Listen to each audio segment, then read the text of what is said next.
Joe, I know they haven't been a big problem for you this year, but the 22 offensive rebounds for Portland, what kind of led to those, and what do you kind of need to tighten up in a game like this there? Yeah, I mean, some of them just got to box out. So.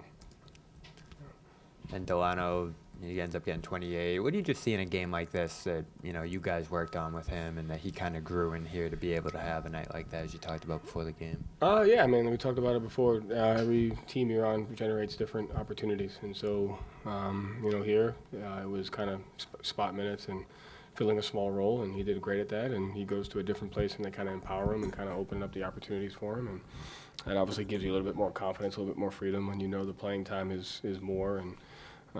So it's good for him, but we've always, obviously why we signed him in the beginning was we always liked the player that he could be, and so it's good to see him kind of develop into that.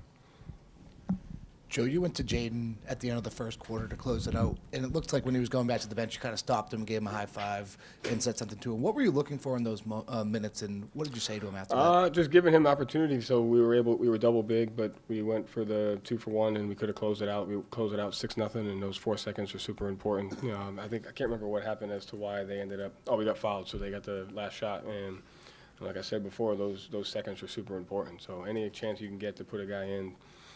To let him know how important every single possession is. That's kind of what I was explaining to him. So we closed out that 2-for-1 situation 6-0, and I thought that kind of helped us. Jaylen gets to 10,000 points. Just what is it, when you see a guy hit that kind of milestone, like what does it mean? A lot, just because of the type of guy that he is, the hard work that he puts in, and really the growth that he's shown this year of working to become a complete player on both ends of the floor. So I know he's happy about that, but I know even when he achieves those things, he's never satisfied. So, but it's cool to be able to to coach guys that get those type of milestones and to be a part of that. And he deserves that because of the hard work that he puts in. And we've talked about Payton Pritchard a lot in the past couple of days, but comes in, closes things out in the fourth quarter. We talk about Delano getting opportunities and stuff like that. Payton wasn't getting the opportunity last year. What does it mean to get him those opportunities like this game, the last game, to close out a game and be part of the main focal point of the opposing defense? I think even before these two situations, he's closed out halves for us, which I think is just as important. So there's been times throughout this season where we finished the half with him. And I think there's been times where he's gone on runs on his own and he's done things that have kept us in games. And so it goes back to, like you said, just the situation when, in the NBA, when you have a clear-cut role and you have expectations and you have stuff that you can just build and build and build on, it makes the environment easy to just continue to learn and get better. And like you said, I think this year it's been very clear-cut, but I think he's also really grown as a player to be I'm not just going to be defined by this. I'm going to affect the game with ball pressure, defensive rebounding, offensive rebounding, pushing the pace in transition. So he takes pride in situational basketball, and he takes pride in finding any way to impact the game. I think that's big for us. Jaylen recently, he said just how important Kristaps' rim protection is for you guys, and that when he's at his best down there, it really changes things for you guys. How important is that to kind of pull that out of him all the time when the playoffs get here? Yeah, I think there was a closeout in front of our bench that he closed out to a shooter and kept the ball in front of him. So he's an extremely versatile defender and can do multiple things.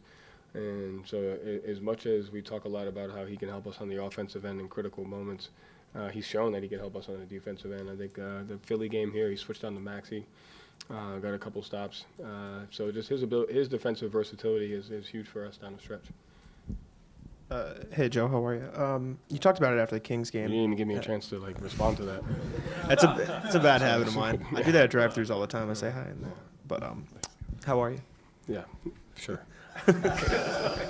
You talked about it after the Kings game, wanting to hold these bench guys to the same standard as everybody else. Mm-hmm.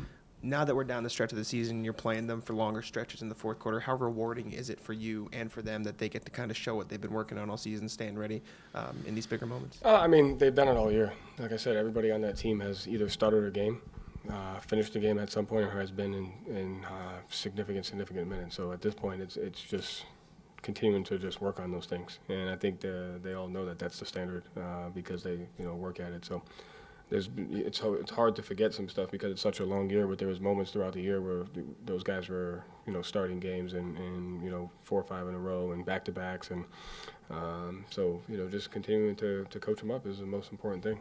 And then Peyton's talked about at times about how, garbage time isn't a thing. Like, they take any chance they get and they go hard. Is that a mindset that, like, that entire group shares? And is it something they came into the year with or that you guys had to sort of build up? It starts with them. I think, Peyton just leads the charge on that mindset. But, O'Shea's ability, like, O'Shea just loves competing at a high level.